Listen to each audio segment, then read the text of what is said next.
and today we're going to move on to chapter 11.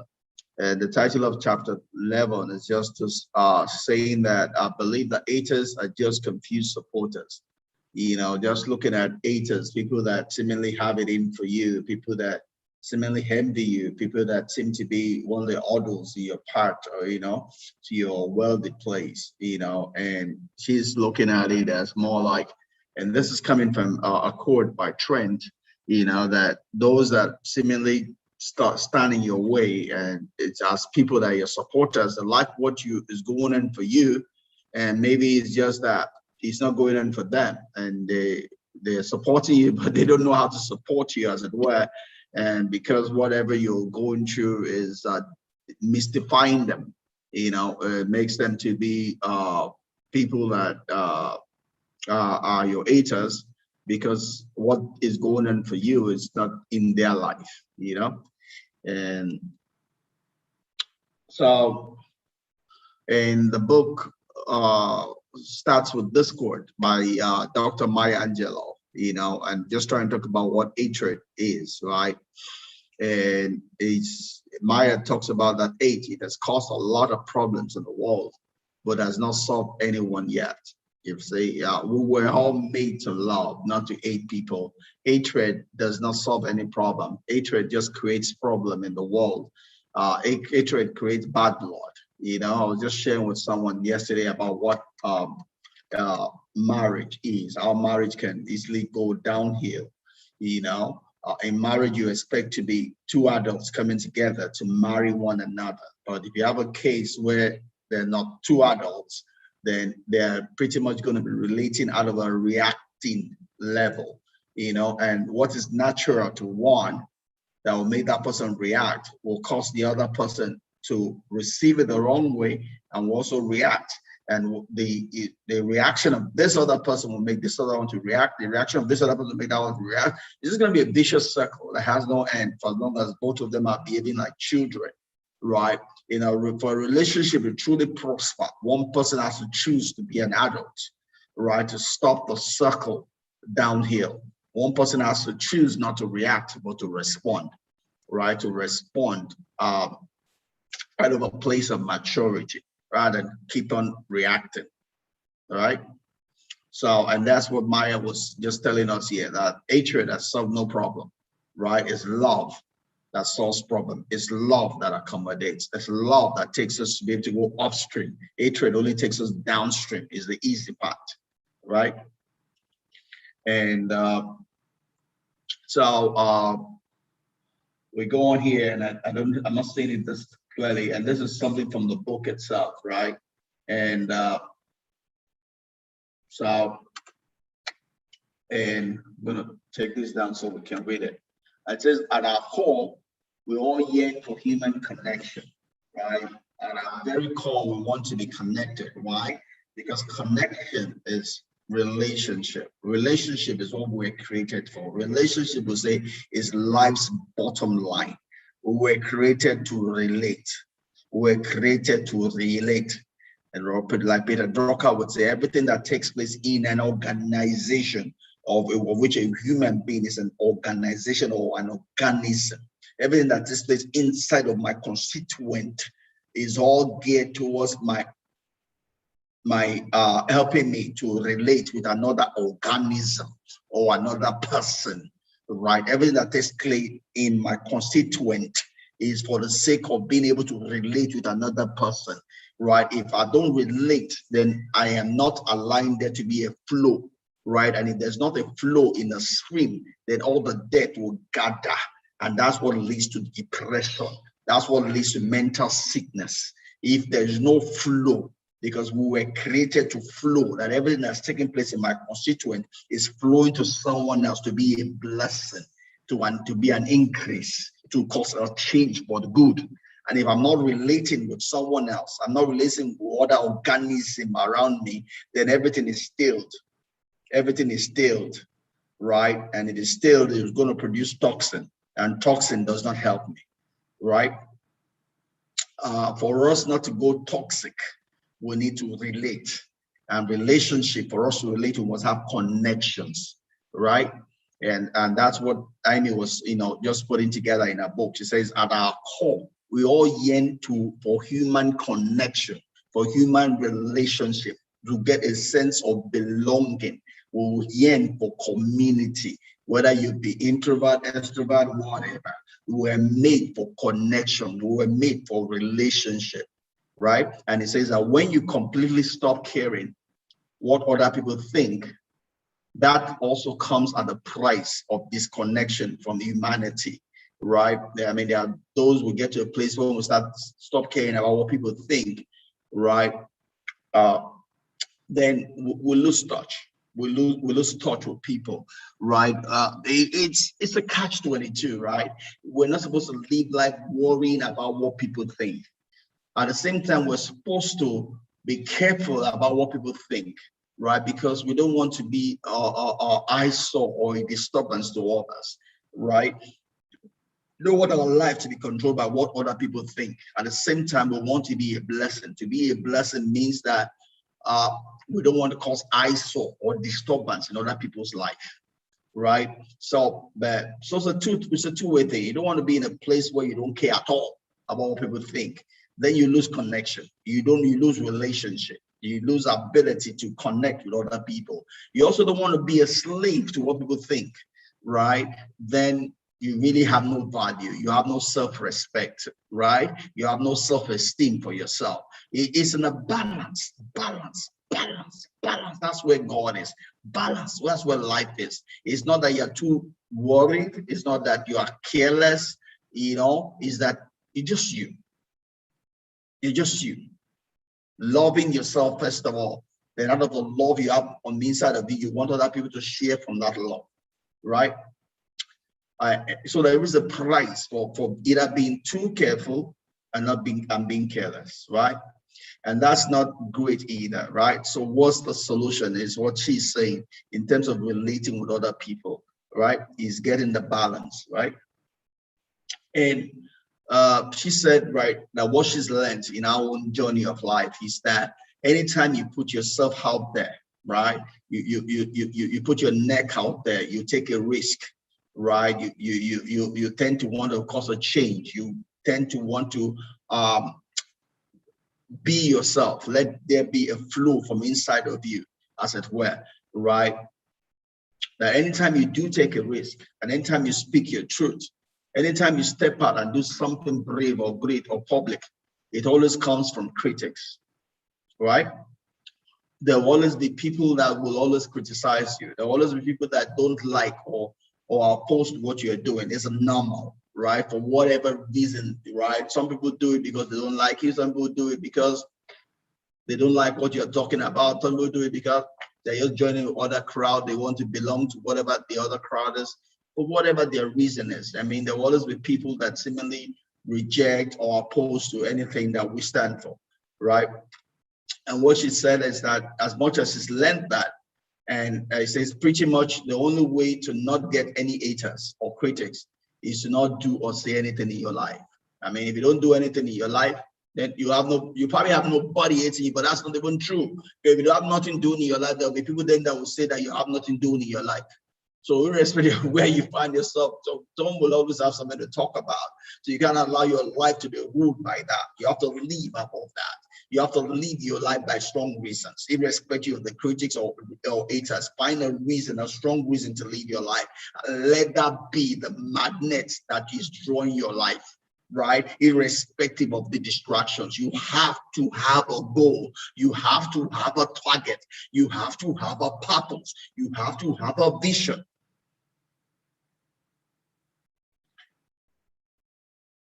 And and this is by Albert Einstein. Einstein tells us that great spirits have always encountered violent opposition from mediocre or unevolved minds, right? They are minds that are still archaic.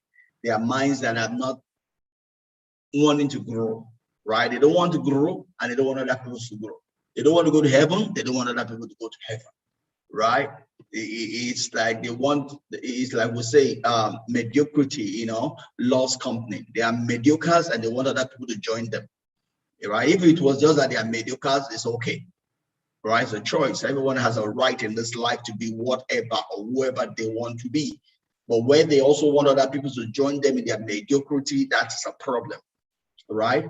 And Albert Einstein would say, great spirits have always had encounter violent opposition from mediocre, unevolved minds, right? So it's a normal thing. It's a normal thing to have people to hate you. It's a normal thing to have people that don't like what you're doing. It's a normal thing to have people who don't like you, who don't like your guts. It's normal, right? It's normal, right? For as long as you're one who has a vision, a goal, a purpose, there will always be people that don't like you just for being you.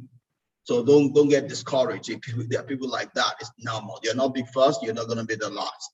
And that should not discourage you in any way, in any shape or form, right? And that's what all this whole chapter is about.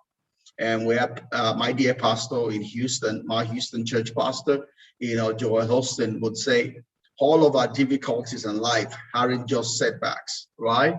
Our difficulties aren't just setbacks. They are actually setups from God, right? God uses our seeming setbacks to become setups, right? To help make us strong enough to carry the weight of both the highs and the lows of our future calling, right? All the difficulty, all the challenges, all the seeming problems in our life are like our God giving us opportunity to work in the gym, to build our muscle, to build our resilience, right? To make us stronger, to be able to meet the future thing, the future commitment, assignment that He has for us. It's also, so like the general saying would say, if it doesn't kill you, it only makes you stronger, right? So when the position comes, it's for us to get over it, and we can get over it, we'll get the strength that comes from it, right? A position doesn't come to kill us, it comes to make us stronger. It comes to make us stronger. Like the Bible would say, if my strength fails me in the day of adversity, then my strength is small,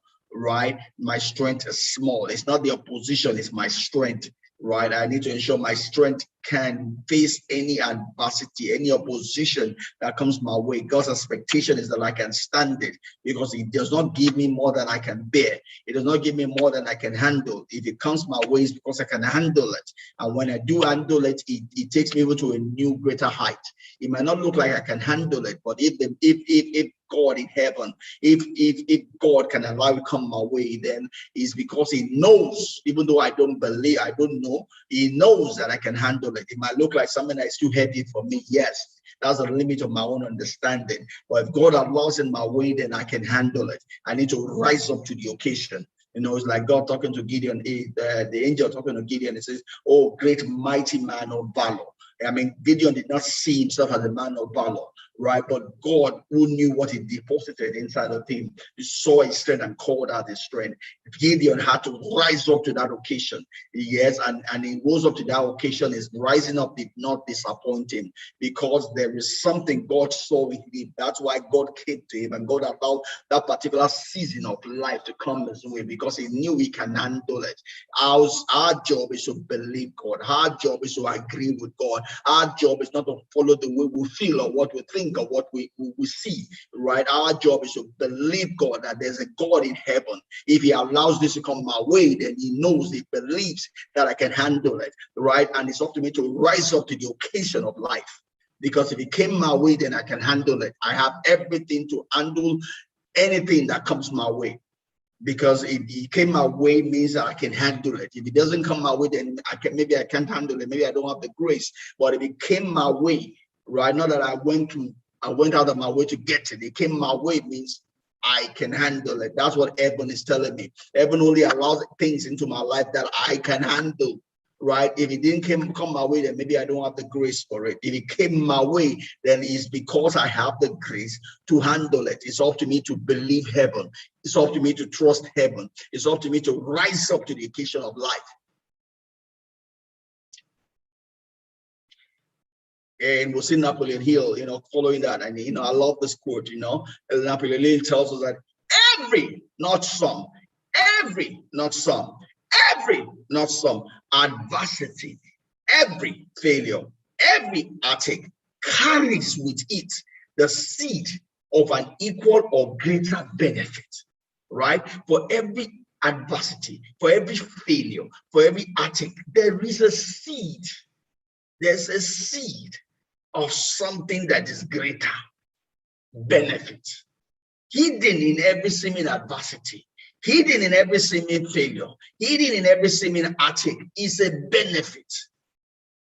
But the only way to get to the benefit is to go through the attic, is to go through the failure, is to go through the adversity. If I fail before I go through, then I will not get the benefit. The benefit is at the back of the adversity. The benefit is at the back of the failure. The benefit is at the back of the attic. The benefit is in the high of the storm. I will not get the benefit by running away from the adversity. I will not get the benefit of running away from the failure. I will not get the benefit by running away from the attic. To get the benefit that is equal or greater, I have to persevere through the adversity. I have to overcome the failure. I have to overcome the attic. It's not a wishing thing. I wish, I wish. Once something has happened, you need to take ownership.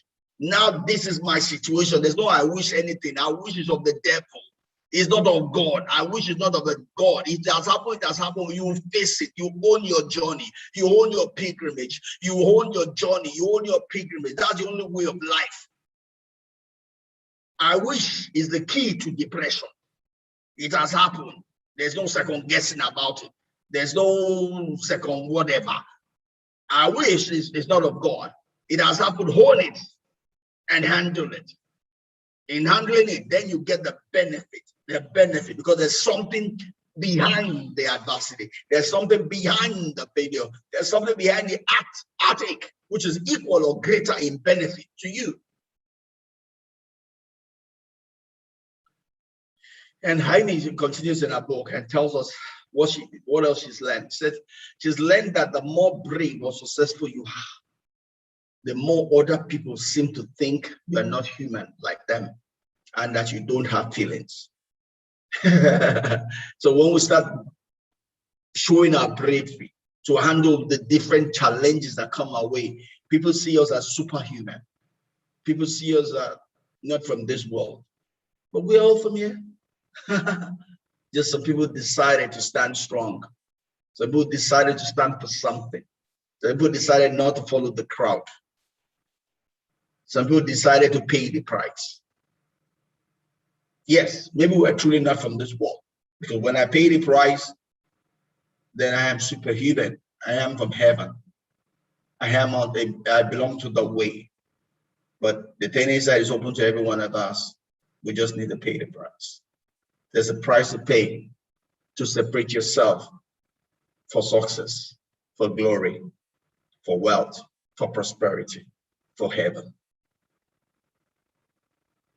Right? And we go on and Trent, goes on and tells us, which is where we got our main heading from. Just so repeating that. So haters are just confused supporters. If you have someone that's hating you, why are they troubling themselves with you? They could as well be doing something else. But something about you is attracting them. They're your supporters. They just don't know how to support you. Right? Maybe we'll take solace in that. For someone to take time out of their busy schedule to concentrate themselves on you, whether it's negative or whatever, it's because they support you. They're just confused. Right? So maybe we just pray that they get a better perspective. And lastly, don't take criticism from someone you won't take advice from. So why worry yourself about the criticism of someone you don't respect, who you typically won't take advice from? Why would you have a sleepless night or what the person has to say when you don't have respect for the way the person thinks? Right? We don't have to bring any unnecessary attic to ourselves. Right? If we have people whom we don't respect their perspective, why should I then be worried about what they have to say about me? I mean, my journey is not people-pleasing journey. All right? I play to the crowd of one. My one is God. If God can say he's happy with me, any other person can, whatever. Right? I play to the audience of one. My audience is God. And if God is pleased with me, those that belong to my tribe will come along. Those that don't belong to my tribe will go away. And I really want them to go away because I only want people that belong to my tribe around me. Right. All right. That's where we're going to stop for today. And we're just right on time.